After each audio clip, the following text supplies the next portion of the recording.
কবিতাময় আড্ডা দিতে যখন শুরু করি তখন তো সবার আগে আপনাদেরকে মনে করি। আর আপনাদের সঙ্গে নিয়ে আজকে কথা ও কবিতায় আমার সঙ্গে স্টুডিওতে রয়েছে আমাদের দীর্ঘদিনের বন্ধু।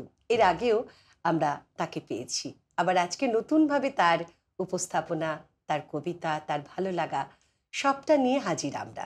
সঙ্গে রয়েছেন মৌমিতা ঘোষ। আমি ছেড়েই দিতে রাজি আছি সুসভ্যতার আলো। আমি চাই না হতে নববঙ্গে নবযুগের চালক।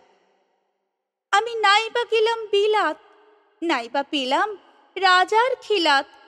যদি পরজন্মে পাইরে হতে ব্রজের রাখাল বালক, তবে চাই না হতে নববঙ্গে নবযুগের চালক। যারা নিত্য কেবল ধেনু চড়ায় বংশী বটের তলে, যারা গুঞ্জা ফুলের মালা গেঁথে পরে পরায় গলে, যারা বৃন্দাবনের বনে সদাই শ্যামের বাঁশি শোনে, যারা যমুনাতে ঝাঁপিয়ে পড়ে শীতল কালো জলে, যারা নিত্য কেবল ধেনু চড়ায় বংশী বটের তলে। ওরে বিহান হলো জাগরে ভাই, ডাকে পরস্পরে। ওরে ওই যে দধি মন্থধ্বনি উঠল ঘরে ঘরে। হ্যারো মাঠের পথে ধেনু চলে উড়িয়ে গোখুর রেণু। হ্যারো আঙিনাতে ব্রজের বধূ দুগ্ধ দহন করে। ওরে বিহান হলো জাগরে ভাই, ডাকে পরস্পরে। কথা ও কবিতা সঙ্গে মৌমিতা একটা ভীষণ মিষ্টি সময় কাটাচ্ছি। আর মিষ্টি সময় কাটালে আপনাদের সঙ্গে ভাগ করে নিতে ভালো লাগে না বলুন? আর যারা দেখছেন কেমন লাগছে জানাবেন, নইলে কষ্ট পাই আমরা। আর একজন শিল্পীর তো প্রকাশ সেভাবেই হয়। আপনাদের মতামত, আপনাদের ভালো লাগা, খারাপ লাগা সবটাই জানাবেন। তোমার তো লেখালেখিটা বেশ জোর কদমে চলছে, তো লেখালেখি নিয়ে কিরকম কাটছে বলো, কিভাবে কাটাচ্ছো? লেখালেখিটা একটা সময় খুব শখেই শুরু হয়েছিল, তারপর দেখলাম ফেসবুকে পোস্ট করতে করতে মানুষজন ভালোবাসছে। আমি একটু ভাবলাম, চিন্তা করলাম যে একটা যদি বই প্রকাশ করা যায়, উৎসাহ বাড়লো। একদম একদম। তো সকলের উৎসাহে উৎসাহিত হয়ে একটা খুব রিসেন্টলি একটা বই প্রকাশ করেছি। শিউলি আমার প্রথম কাব্যগ্রন্থ, মুদ্রিত কাব্যগ্রন্থ আর কি। এটা আমার প্রথম বই শিউলি। তো এটা থেকেই একটা লেখা একটু শোনাই।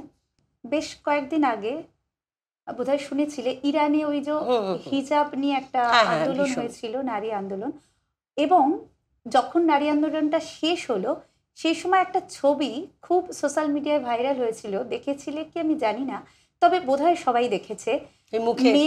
মেয়েরা নিজের চুল কেটে সেটা একটা পতাকার মতো উড়িয়ে দিয়েছে। মানে ওই ছবিটা আমাকে ভীষণ নাড়া দিয়েছিল। ওই ভাবনাটাকে তখন নিয়ে একটা লেখা লিখেছিলাম। তো এসেছি যখন, আমরা দুজনেই মেয়ে রয়েছি, নারীদের নিয়ে একটা কবিতা হবে না, সেটা তো হয় না। তো নারীদের নিয়ে এই কবিতার নাম আমি শিখে গেছি।